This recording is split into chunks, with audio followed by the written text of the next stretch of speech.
네, 국회 법제사법위원회는 오늘 부동산 그리고 고위공직자범죄수사처 후속 법안 처리를 예고했습니다.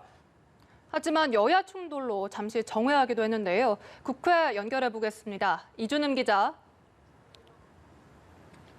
네, 국회 법사위는 오후 2시부터 열렸습니다. 오늘 논의할 주요 안건은 부동산 그리고 공수처 후속 법안 이 두 가지였습니다. 이 전세나 월세를 계약할 때도 이 신고를 하는 부동산 거래 신고법 그리고 다주택자의 종합부동산 세율을 최대 6%까지 올리는 법안, 여기에 공수처장 선임을 위한 후속 법안까지 처리할 계획이었습니다.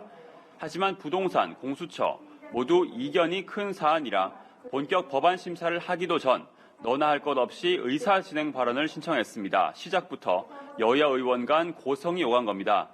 그러다 일명 최숙현법을 논의하는 과정에서 야당이 스포츠윤리센터의 조사권을 강화한 개정안의 내용을 문제 삼자 여당에선 상임위에서 여야 합의로 통과된 내용을 건드는 건 법사위의 월권이라며 맞받았고 결국 정회가 선포됐습니다. 1시간 가까이 정회한 끝에 법사위가 조금 전 다시 속개되긴 했는데 통합당 의원들은 자리를 박차고 나가버렸습니다. 네, 연일 여야 간 갈등의 골이 깊어지고 있는 모습인데요. 특히 부동산 문제를 놓고 이견이 큰 것 같은데요. 네, 맞습니다. 지난달 30일 국회 본회의를 통과한 일명 임대차 3법을 놓고 오늘 여야 지도부가 서로 다른 목소리를 냈습니다.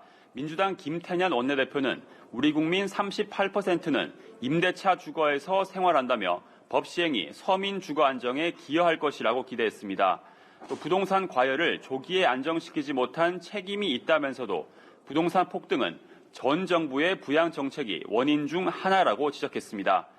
민주당과 정부는 내일 오전 부동산 시장 안정화를 위한 주택 공급 확대 방안에 관한 협의회를 개최합니다.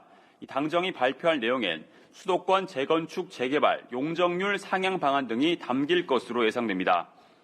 반면 통합당은 정부의 부동산 정책이 시장을 교란하고 부작용만 키운다고 맞서고 있습니다.